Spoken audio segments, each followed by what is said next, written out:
and he's from the Ege University, and his title is 1915 from the Outlook of Young People, a comparison of Turkey and Armenia. Thank you. I salute each and every one of you. Before moving on to the main findings of the study, I'd like to say a few things. I work in the field of social psychology, therefore an empirical study on the issue of Armenians in Turkey doesn't exist. There have been some articles in recent years, and we've worked on it as well. This is one of the first studies in the field of social psychology concerning Armenians, and my thesis, independent of this study, is again on this matter. The reason I elaborate is it's obviously likewise in other fields, but in social psychology, theory-oriented explanations, the results of your, the empirical results of your work,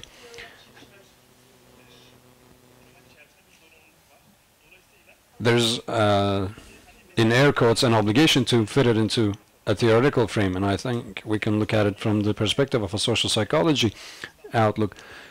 We did a research 1 month in Armenia and 1 month in Turkey. Last year in April we were in Armenia, and the Hrant Foundation covered our travel expenses, so I'd like to thank them once again. The next version of the same research, I'm from the city of Izmir. We've done similar research in Izmir and Manisa. We've added a few new things, some new questions and problems that arose, that came to our mind from our visit to Armenia. So I'll be making brief theoretical introductions. I will rapidly pass through those because it's a lengthy presentation. If you like, I can email you the presentations later on because it's explained in detail. Our research was constructed on a few theories, one of which is intractable conflicts. This is a theory by Israeli philosopher who's an academician and who's at the heart of the problems. I think coming up with such a theory was rather, I could say, easier for him. Bartal mainly deals with how intractable conflicts arise, how are they sustained, and how can they be ended, and what is the basic mechanism of intractable conflicts. I won't be going into details, but we can elaborate later on if you should wish so. The other theory is social representations, which is by the French Serge Moscovici. It's inspired by the collective representations that he brought into social psychology field, and essentially it handles the process of making the unfamiliar familiar to people. Two people that are so close yet so far, and examining their representations makes the matter more tangible for us. And especially in the late term, since 1990s, there's the collective guilt theory presented by Branskrip et al.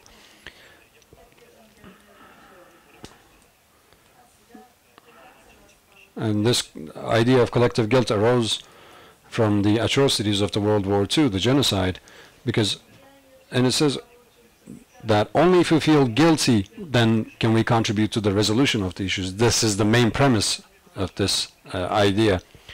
And lastly, perhaps the most entertaining part, perhaps it will be enjoyable for you as well, is the cognitive maps. The cognitive maps is actually a technique of environmental psychology, but this is also a sub-branch of social psychology, by the way. And essentially, it's a method of finding out the representation of the events occurring around people in their minds. Now, I'll be skipping these rather fastly. In the Armenian practice in Yerevan and Gyumri, we had 109 participants. 77 were university students, 32 were CSO workers, ages 17 to 55. The one in Turkey is quite recent, in May 2006, in Izmir and Manisa. Of course, we've had the chance to increase the numbers here. because going to Armenia and doing the research there is really difficult because of the crisis between the two states. It directly affects researchers as well. That's why we have a lower number of participants in Armenia. And we've reached 171 participants in Turkey. The ratios are from history majors, geography majors, sociology majors, and social services majors. 57, 32, 17, and 65 people respectively. The method that we're applying has a qualitative paradigm, so we don't have large numbers. What we did was we had semi-structured interviews with the participants, and as I will present in detail, we had them draw cognitive maps. But I'd like to give you some examples from the question forms. What we asked in Armenia essentially was, for the betterment of bilateral relations, politicians, CSO workers, and the people, what can they do? We've asked this in both ways. What can the politicians, people, and youth in Armenia can do? And there's a Turkish version. What can politicians, CSO workers in Turkey do? And then we also try to understand their thoughts on the opening of the border, so we ask some open-ended questions. In the Turkish sample,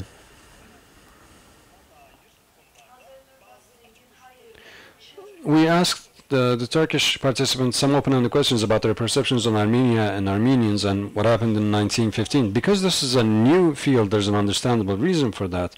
This information is quite clear to me. The youth in Armenia, while constructing their Armenian identity, they use the genocide motivations a lot more and in their representations of Turkey. But on the contrary, while Turkish youth are building their own Turkish identity, their only representation of against Armenians is insult in quotes. So they're not directly interested in the matter. So it's an important finding for us. So the youth here, we were also curious about their level of awareness of the matter. What do they know and how do they construct themselves with this discourse? We've asked some initial questions to this end. And then through various analysis methods, we've analyzed the findings. And we can even discuss at length on these. These are very simple questions, and the answers could be written off as simple, but it's really quite complex. When we asked the youth in Turkey, how much do you know about what happened in 1915? 91.2 said little or not at all. No one has said they have mid-level knowledge. 7.6 said a lot. And how much do you know Armenia? 62% said not at all or very little. Mid-level familiarity is 25.1, and 11.7 is the I know a lot. How much knowledge do you have about Armenians? We have 22% of the mid-level knowledge. So we don't know what happened in 1915. We don't know Armenia, but we have a representation, a plot of Armenians in our head. And I will correlate this with social identity, at least try to do so, because as you could guess, identity on its own is not something that can be discussed individually. It's relational. Our context of examining social identity is social identity within the context of Turkey-Armenia relations.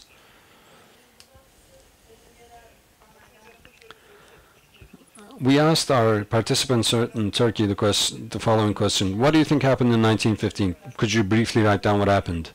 And as you can see on the slide, the responses we've got were mainly in the three areas. When we ask university students, there's the deportation, which is quite clear. Also, the main themes are there has been a genocide or there has not been a genocide. The second part is interesting for me.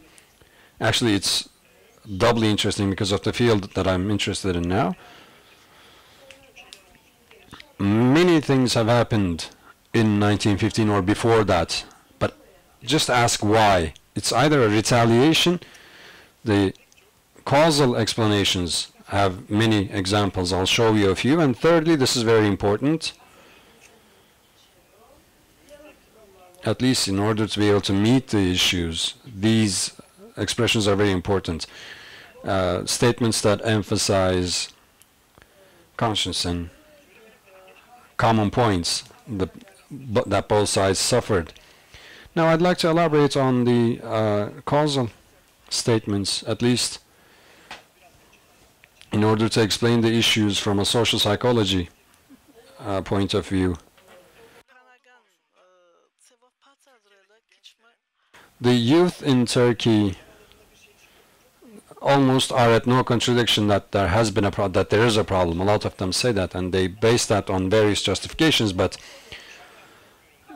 basically the mechanism that they run is either putting the responsibility on the exterior or perceiving the level of damages differently. And these can exist in the same discourses at different levels. Let me give you a few examples, only to explain our participants. It was the time of war. The loyal, what we call the loyal nation, started a rebellion. That's why the deportation law was promulgated. Actually, every nation has the right to establish a state, but Armenians tried to resolve this through terror because their supporters, the Europeans, commanded so. This is a 26-year-old woman. So both the motives that you saw on the previous slide are in there. I have a lot of examples. I don't want to read all of them, but there are some quite striking examples in the negative sense, but there are also hopeful ones. Because I'm pressed for time, I'll be skipping. This is the last one for what happened in 1915. Armenian gangs in Higutyun created genocide in the east of Turkey. We were subject to massacres and tortures. This is very important. This is actually in literature, competitive victimhood. A 19-year-old social services major, male student.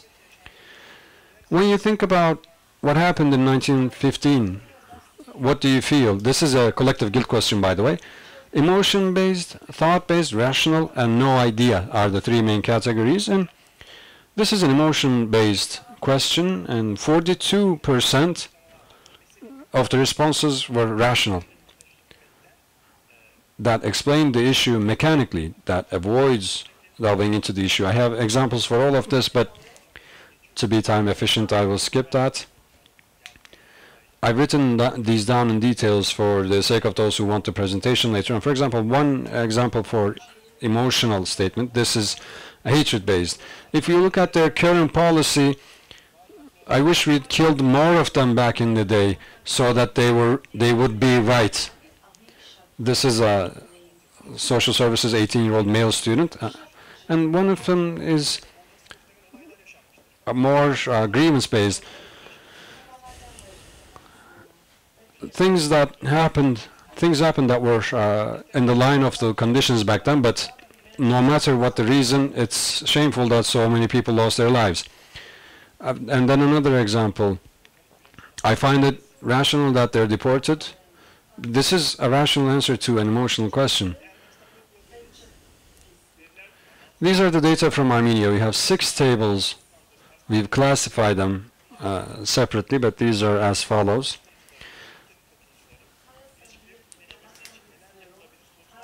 These are the answers to questions of what can be done to improve the relations between the two participants. I won't go into them one by one, but I see no harm in basically saying this. The youth in both Armenia and Turkey, when it comes to resolving the issue,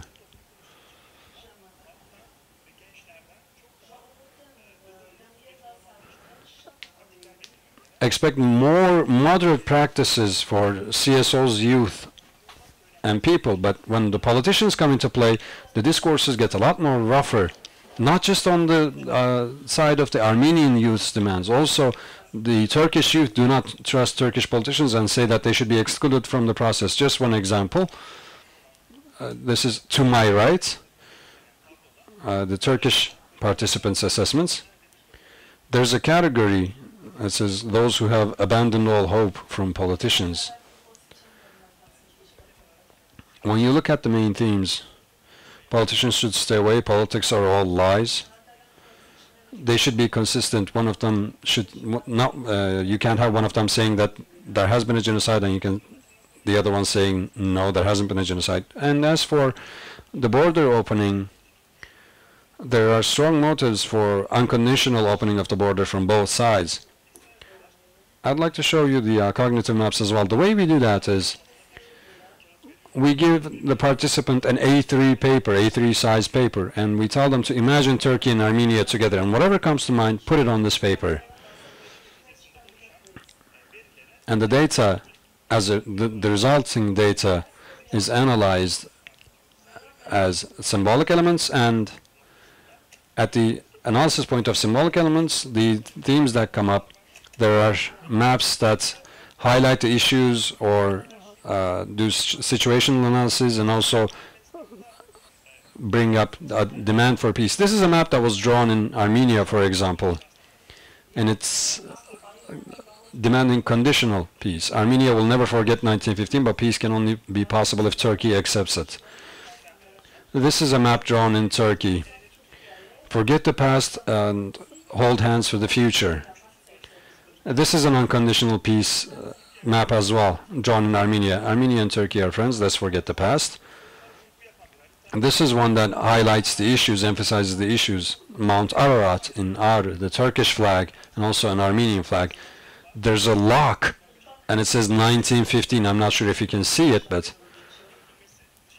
And unlocking that depends on a key, a 1915 key outside. Sorry, I'm passing through these quite fast, but I have excellent maps as well. This is a 55-year-old architect working in a CSO in Gyumri. Turkey is far away, and he is in Armenia. And I don't know what you felt, but when I first saw this, I got a sense of being away from home. Just one last thing with the maps. This is a map drawn in Armenia. Turkey and Azerbaijan are shaking hands from above, and in the middle, they're fighting Armenia. You have cannons and swords on the Turkish side, and also cannons on the Azerbaijan side. But the borders are very definite. A participant from Turkey drew something quite similar. Turkey and Azerbaijan are shaking hands. The Alican border gate is closed. And Turkey is the youth on my left. And what says? They're like two children trying to pop each other's balloon to prevent each other from rising. And I'm not sure if you can see it there, but right in the middle of Mount Ararat, there's a flower and it says hope. Now we can move on. I can email these to you later. This is a comparative victimhood, Hocalı. When we say think of Armenia and Turkey, put it on paper, what they draw was Hocalı. And this is my last slide.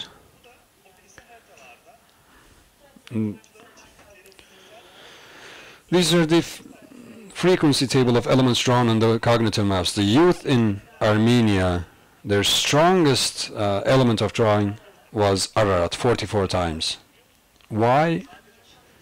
Not because it's sacred. It's not man-made. For social representations, Ararat will still be there 500 or 1,000 years later. That's why the Armenian youth's representations of Turkey, Ararat has a very binding effect. When you look at Turkey geographically as a state-wise, they draw Turkey more. So the youth in Turkey use Turkey as an anchoring point.